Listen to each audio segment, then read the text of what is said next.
மாற்றுக்குரல் நேர்கள் அனைவருக்கும் வணக்கம்.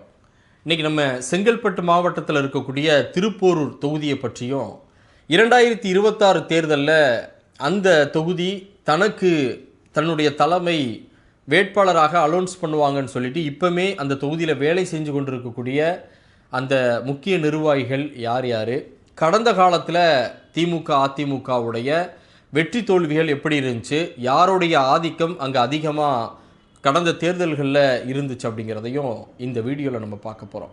குறிப்பாக 1971 இருந்து நம்ம பார்த்தோம் அப்படின்னு சொன்னால் இந்த தொகுதியில் திமுக 6 முறையும் அதிமுக 5 முறையும் வெற்றி அடைஞ்சிருக்கிறாங்க. ஒரு முறை பாமக வெற்றி அடைஞ்சிருக்கிறாங்க.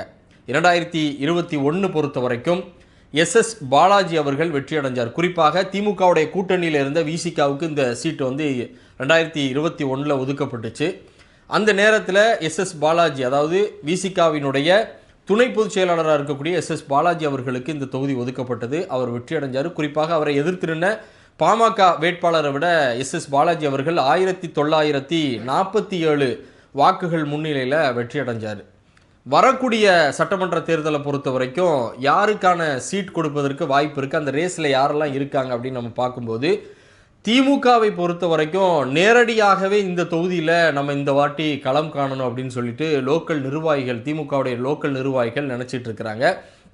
அப்படி திமுக நேரடியாக களம் கண்டால் இப்போது இருக்கக்கூடிய சேர்மன் இதயவர்மன் அவர் காய் நகர்த்திட்டு இருக்கிறார் அப்படின்னு சொல்லப்படுது. அதே மாதிரி இல்லை நாங்கள் இந்த 5 ஆண்டு காலம் கடுமையான நாங்கள் இந்த தொகுதியில் வேலை செஞ்சுருக்கிறோம், அதே போல் மக்களுக்கு நல்ல நல்ல திட்டங்களையும் செஞ்சுருக்கிறோம், விசிகாவுக்கு தான் இந்த வாட்டியும் இந்த தொகுதி ஒதுக்கப்படும் அப்படின்னு சொல்லிட்டு விசிகா நிர்வாகிகளும் சொல்லிட்டு இருக்கிறாங்க. விசிகாவை பொறுத்த வரைக்கும் இந்த சீட்டு ஒதுக்கப்பட்டுச்சு அப்படின்னு சொன்னால் மீண்டும் எஸ்எஸ் பாலாஜி அவர்களுக்கு இந்த சீட்டு ஒதுக்கப்படுவதற்கு வாய்ப்பு இருப்பதாகவும் சொல்லப்படுது.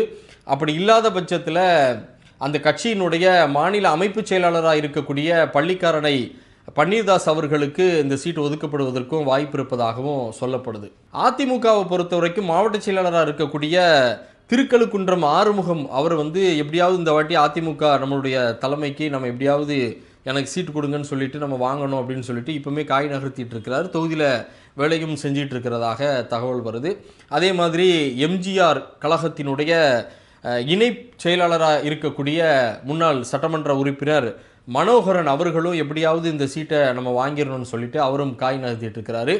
தாவேக்காவை பொறுத்த வரைக்கும் இன்னும் அந்த தொகுதியில் முதல் முறையாக அவர்கள் களம் காண இருக்கிறாங்க. அவருடைய வேட்பாளர் யார் அப்படிங்கிறதெல்லாம் நம்ம அடுத்தடுத்து பார்ப்போம். அதே மாதிரி புதிதாக கட்சி துவங்கிய புதிய புரட்சி கழக நிறுவனர், அதாவது முன்னாள் சட்டமன்ற உறுப்பினர் சங்கர் அவரும் அந்த தொகுதியில் நிற்பதற்கான வாய்ப்பு இருப்பதாகவும் சொல்லப்படுது. யாருக்கெல்லாம் இந்த சீட்டு ஒதுக்கப்படும் அப்படின்னு நம்ம பின்னாடி பார்ப்போம். ஆனால் இப்போதைக்கு ரேஸில் இருக்கக்கூடியவங்க இவங்க தான். மீண்டும் வேறொரு தகவலோடு உங்களை சந்திக்கிறேன். வணக்கம்.